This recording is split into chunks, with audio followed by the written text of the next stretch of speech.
P23. Knowledge, access, power. P23. Wellness and understanding at your fingertips. P23. And that's no cap. Welcome back to Demystifying DNA, the podcast that explores the world of genetics and its impact on our health and lifestyles. I'm your host, Dr. Tiffany Montgomery, researcher, epidemiology, and natural-born scientist. Joined today by my co-host, none other than Trena Weeks. You all have met her before on a couple of episodes already, but I'll recap for those of you who do not know. She happens to be the Chief Operating Officer for P23 Labs and P23 Health. She is a mother, a sister, a cousin, a friend, a niece, and a daughter. Trena has her tribe, her friends, her squad, and she balances it all with her work in molecular genetics to support the operations for our dynamic team. Welcome, Trena. Thank you, Dr. T. Excited to be here this evening. I'm so glad that you had time to join us because in this episode, we're talking about one of your favorite topics, your genetic plate, the science of DNA-informed nutrition. We will be discussing the field of nutrigenomics, which is a revolutionary science that studies how our genetic makeup can influence our nutritional needs and guide our dietary choices.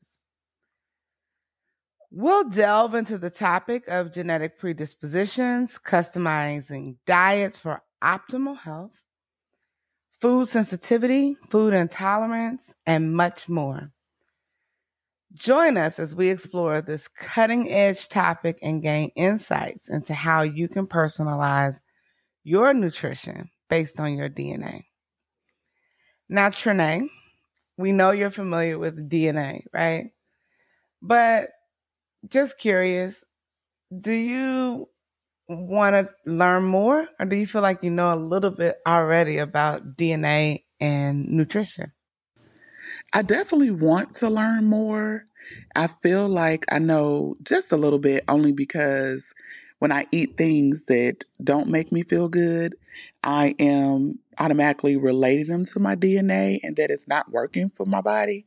But I don't necessarily know that. I'm just drawing my own conclusions here.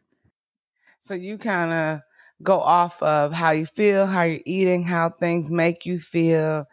And from there, you decide if you want to eat them or not. Absolutely. And I think that's a pretty healthy way to eat and to learn and to know your body. That's just called instincts and survivals. So it's good to really be in touch with yourself. But think about what it would be like if you could eat these things or know how you're going to feel before you even eat some of the things that you eat. Saving yourself a lot of heartburn, headache, indigestion, and nausea. That would really be nice and really help me to plan not only my meals, but to plan my life. I think it's really important, though, as we're talking about now knowing so much about our DNA and knowing that our DNA can help us navigate through nutrition, that we understand a lot of the terminology that's being used. Some of the tests advertise information for food sensitivity, and I think that's what we're more used to, going to the allergy doctor, having those allergy tests, finding out we can't eat peanuts or gluten-free is better for us and that kind of thing. That's mostly coming from blood tests, and it goes through diagnosing fields for us of non-allergic food sensitivities that can be challenging, and they may involve elimination diets, food diaries, or other methods that identify the trigger. So you're really working on how you feel when you eat. How does it make you feel? What is your reaction? Whereas food intolerance is a diagnosis that may involve specific tests or procedures to identify the cause. such as a lactose tolerance test for lactose intolerance. So being sensitive to something is not necessarily the same as an intolerance or allergy. And I think it's going to be really important for our consumers to be aware of the types of tests that they're ordering or that their doctor is prescribing or that they're experimenting with, so that you know the information that you're going to get and how to use that information. Does that make sense? Yes, it does. So when you talk about the mechanism, they can be diverse, right? So for food sensitivity, the mechanisms may include immune-mediated responses like an allergy, or non-immune mechanisms such as a pharmacological or metabolic reaction. We talked about that heartburn. We talked about that indigestion. Some of your tests are going to look at the immune-mediated responses, and some are going to look at your non-immune mediated responses.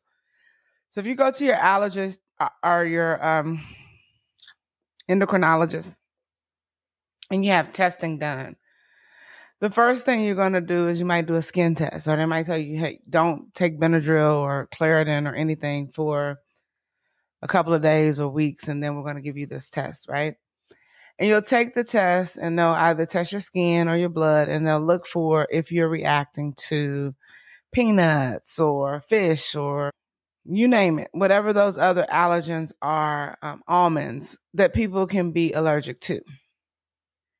And then there are tests like the P23 Optimum, where you can take the test and we're only going to talk about how your DNA is going to metabolize and break down those things.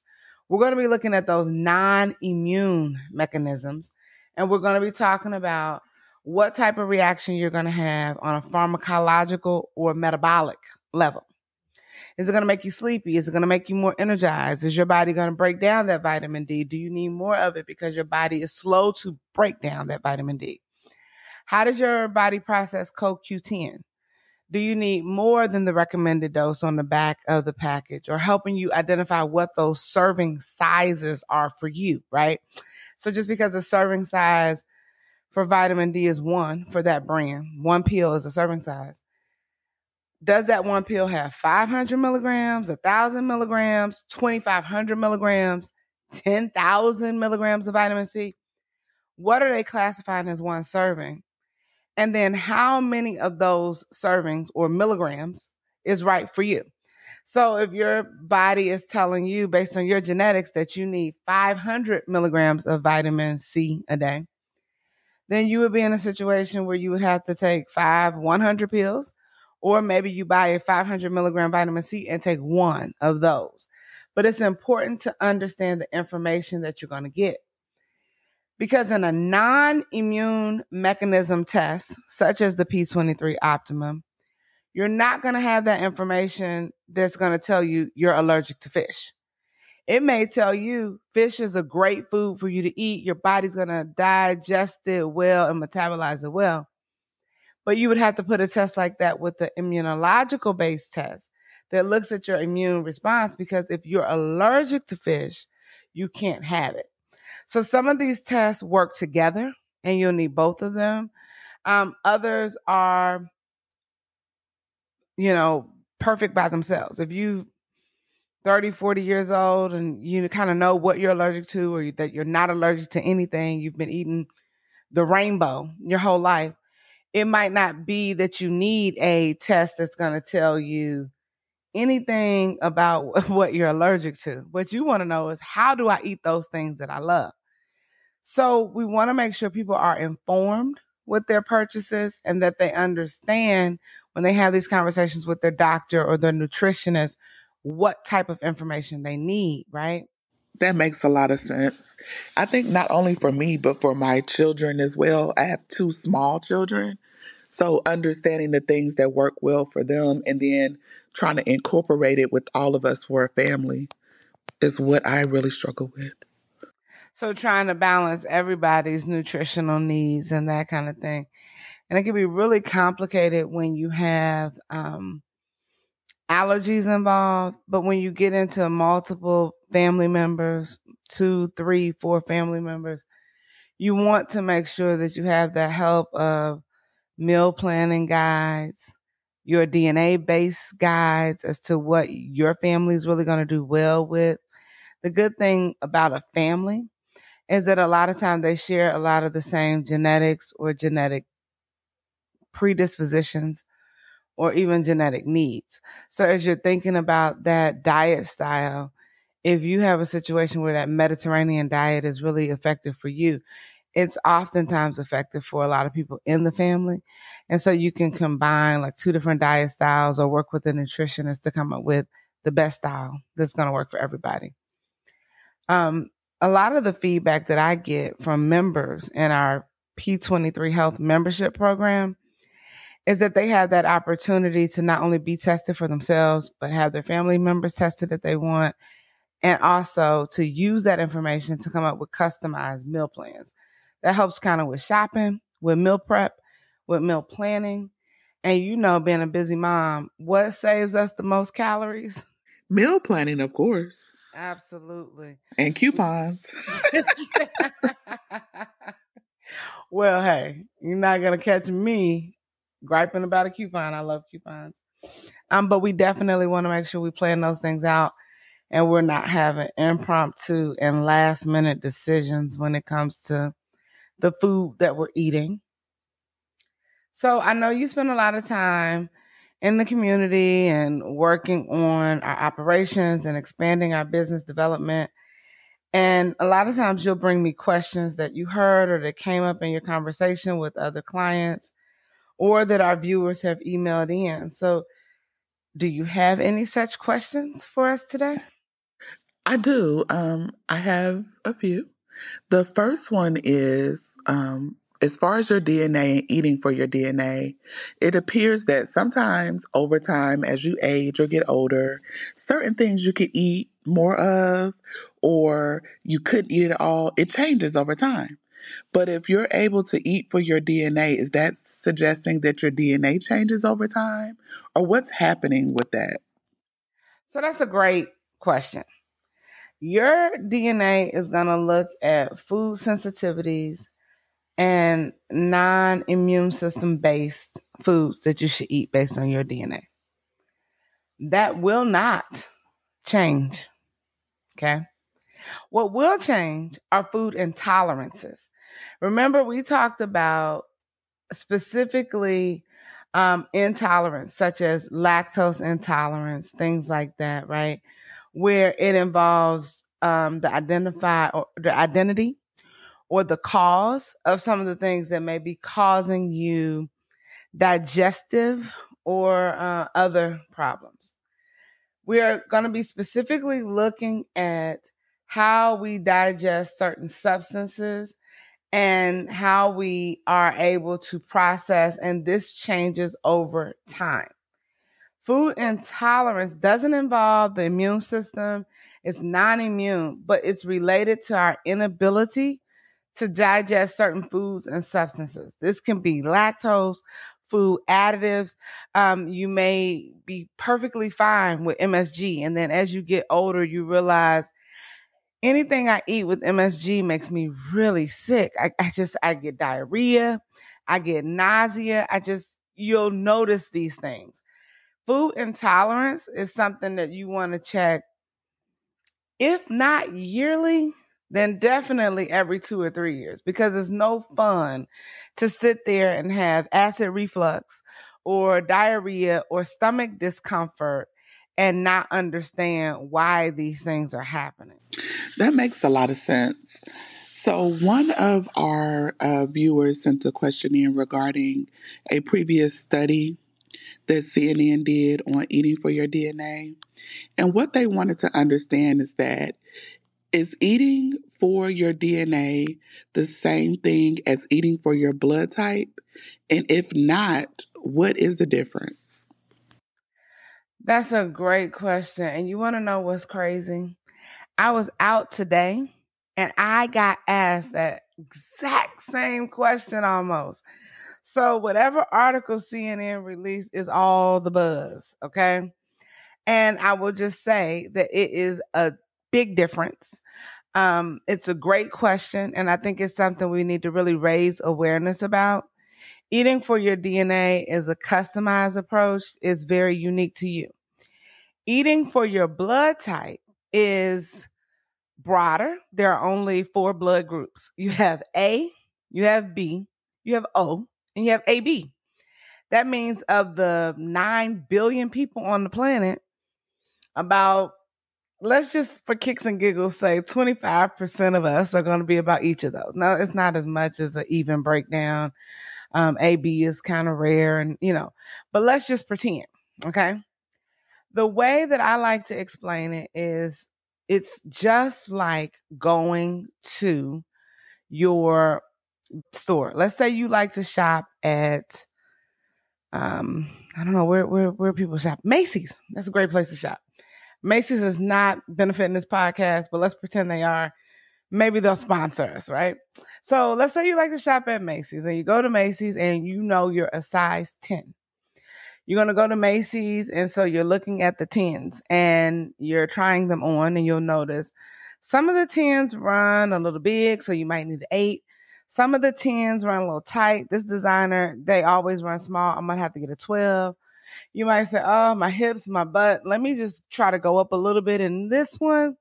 And so you'll play with it. But for the most part, you're about a 10. That would be the equivalent of blood type testing. It's more like department store. It kind of gets you in the right section or the right area. It doesn't guarantee the result or the outcome, just that you're about in the right place if you stay here. When you go a step further and you go into customized clothing, let's say you have a friend who's a clothing designer and she makes skirts, or you go to a really high-end designer and they customize, suits. They're going to take your exact measurement. They're going to take their tape measure. They're going to go around your waist. They're going to check your inseam. They are going to know everything about you that's particular to you. And then they're going to make that clothing item, that suit, that skirt, that pair of jeans directly to your body measurement. It's going to fit you like a glove, right? And those things, even now in modern times, cost significantly more. It's not mass produced. You would look at the blood type testing for your eating as a mass production type test. You would look at the DNA type test as a customized suit or a tailor-made outfit that's just for you. Does that make sense? So that one is going to be something that I think we're going to have to really raise education and awareness about. And that is an exciting topic to really understand the difference. But it helps to know your blood type and to eat for your blood type. That's a great step to putting you in the right section of that department store. Do you have another question? I do. So if an individual has taken the test and they have received their results and they are struggling with understanding the results and understanding, okay, what do I do from here? Do they have to pay for a consultation or assistance with just understanding how to take this information and make it useful? Because what I've found, and this is just me personally, is that I get gun-ho about these things. I'll take the test or I'll pay for this and I'll pay for that. And then I get it back and I'm like, okay, and what do I do now? That's a great point. It's like almost like having an iPhone. Everybody wants to have an iPhone. It's so cool, but all you're going to do is dial out or text somebody. So you could have an Android. Like, why do you need the iPhone, right? iPhones are most effective if you know how to use them.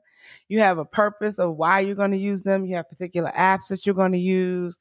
And you're really maximizing the features of that iPhone. Okay.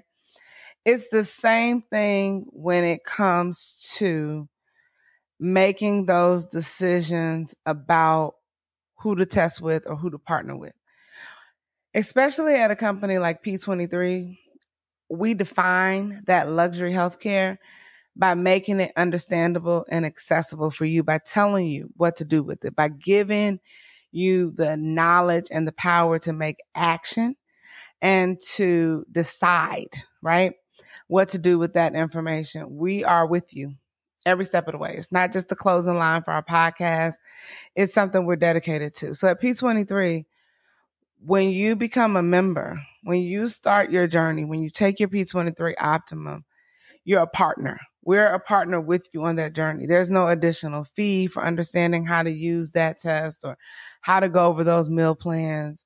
We are literally there. You have your health coach that's assigned to you who will check in with you on a weekly or monthly basis, depending on your schedule and your membership plan or whatever you've picked out, whatever you set up is just what's right for you. So we have that initial talk with you to help you decide what to do. And then we follow up that with your check-ins and those accountability things that really make us successful, right? To be a main partner with you. So there's no cost. You'll come in, you will have your initial testing done, and then you'll be partnered with somebody. I mean, outside of your membership fee or the cost for the test, there will be no additional cost if you need help or if you need to know what to do with the test.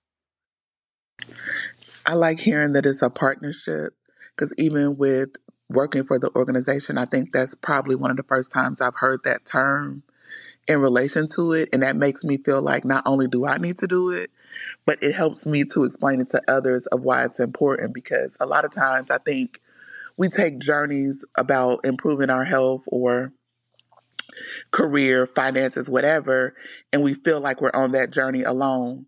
But when you hear that you have a partner or someone that's supporting you along the way, it's definitely more encouraging and more helpful to understand not only why it's important, but how to get started and continue on and not just start something and leave it to the wayside. But I have one last thing I wanted to say, and it's a question/statement. I did learn a lot in our conversation today, so I thank you for inviting me on this evening. But if there are other questions that I have, or maybe someone that is listening has, do we have an opportunity to maybe reach out, or can we email, or what are some ways that we can continue the conversation regarding DNA testing as related to nutrition? So that's a great question.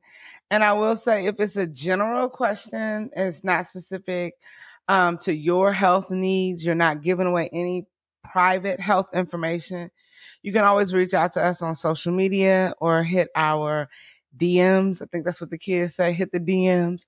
That's always something, and we'll reach out to you and contact you back. There is a membership option, a consultation option, a talk to us option on our website. So if you go to www.p23health.com, you'll be able to sign up for your personal consultation, which will protect your privacy as a patient, and you can disclose some things that you couldn't or should not online. So you have that private way to talk to us. We also have secure, encrypted, HIPAA-protected emails that you can use. You can send us an email to support, SUPPORT, at p23health.com, and we would be more than happy to respond to you, to answer your questions, or to set up some one-on-one time for you to talk to one of our health coaches. We would be honored to be a part of the journey. As we wrap up this insightful episode of Demystifying DNA with myself, your host, Dr. Tiffany Montgomery, curious lady and scientist extraordinaire, we will also like to thank our co-host for today's episode, Trena Weeks, our COO, friend, mother, and learner of life extraordinaire. And we would like to express our gratitude for your engagement in this vital conversation. Today, we aim to shed light on how genetics can inform and transform our approach to nutrition, debunking common myths and empowering your knowledge for personalized dietary choices. In these times, we understand the unique needs of our bodies, and it is more important than ever before.